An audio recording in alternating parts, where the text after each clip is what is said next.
but they haven't found a real connection between them. So again, it's pointing to a mental health problem. A problem Tyler was passionate about. His death came just as the 25-year-old was getting his life back together. He was a volunteer board member at the Serenity Center in Colombia that helps people in recovery. Tyler had been 2.5 years clean from being an addict himself.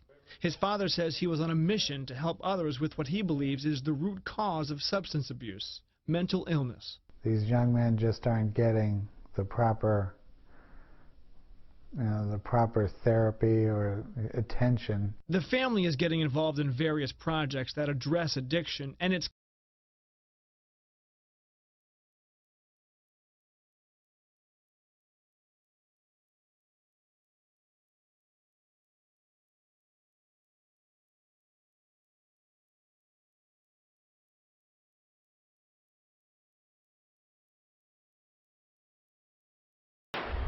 Tyler Johnson's aunt tells me that his mother and father are coping as best they can considering this tragedy. They say that they want their son's legacy to be carried on. Apparently, he was someone who struggled a little bit and was now giving back.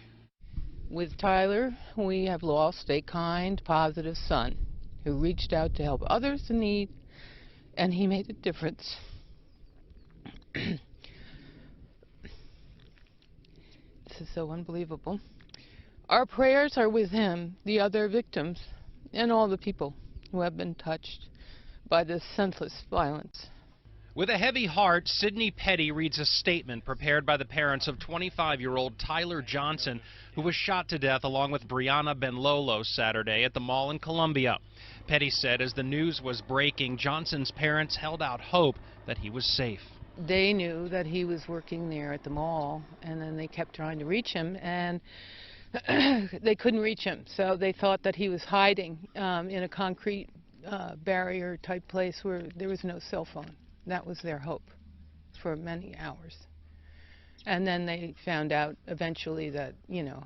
As far as a motive in the shooting, Petty said the family had no idea who the shooter, 19-year-old Darian Marcus Aguilar, was, and that the relationship between Johnson and Benlolo was strictly a working one at Zoomies in the mall. Tyler didn't have anything beyond a working relationship with this girl. And, you know, he would have mentioned it if he did. He never did.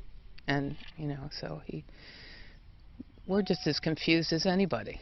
According to friends on Facebook, Benlolo leaves behind a 2-year-old son. Her grandfather told the Associated Press that she came from a military family that moved